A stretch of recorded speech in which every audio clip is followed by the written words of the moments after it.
Rapat bersama pemerintah Kota Gorontalo dengan World Bank yang berlangsung secara virtual dihadiri Wali Kota Haji Marten Taha SMekDev, unsur lintas kementerian, PLT Dinas Perkim, Balai Wilayah Sungai Sulawesi II, serta Satuan Kerja Kota Tanpa Kumuh. Program Kota Tanpa Kumuh atau Kotaku sejak tahun 2014 telah menjadi program utama Kota Gorontalo dalam penanganan kawasan kumuh melalui peningkatan peran pemerintah dan pemberdayaan masyarakat dalam gerakan 100-0-100, 100% air bersih, 0% kawasan kumuh, dan 100% layanan sanitasi.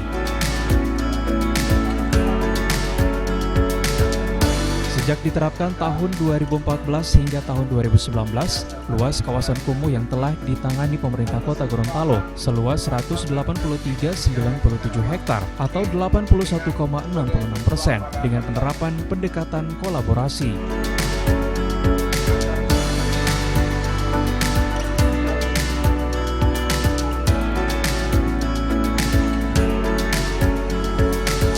Komitmen pemerintah Kota Gorontalo dalam menuntaskan kawasan kumuh mendapat perhatian serius dari pemerintah pusat maupun provinsi berupa dukungan anggaran melalui bantuan dana investasi Kementerian PUPR sejak tahun 2017 kepada 15 kelurahan yang masuk dalam kawasan kumuh dengan total anggaran sekitar 20 miliar rupiah.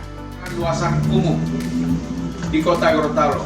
Strategi yang dikembangkan dalam pelaksanaan agenda tersebut diupayakan melalui kolaborasi semua pihak yang terkait, yaitu pemerintah, sektor swasta, lembaga-lembaga kemasyarakatan seperti BKM, LPM, dan Pokmas, serta anggota masyarakat itu sendiri, terutama di tempat-tempat yang menjadi sasaran atau titik-titik pengembangan kawasan Kotaku itu.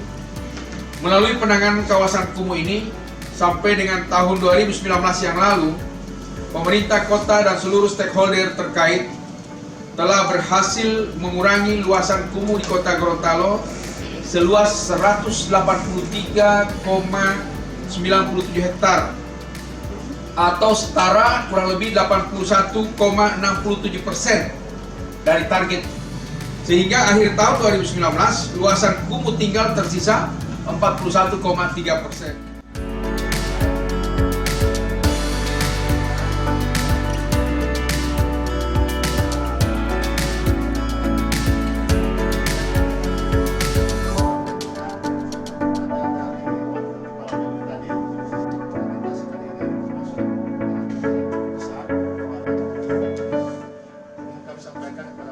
Tim Liputan Advertorial Mimosa TV.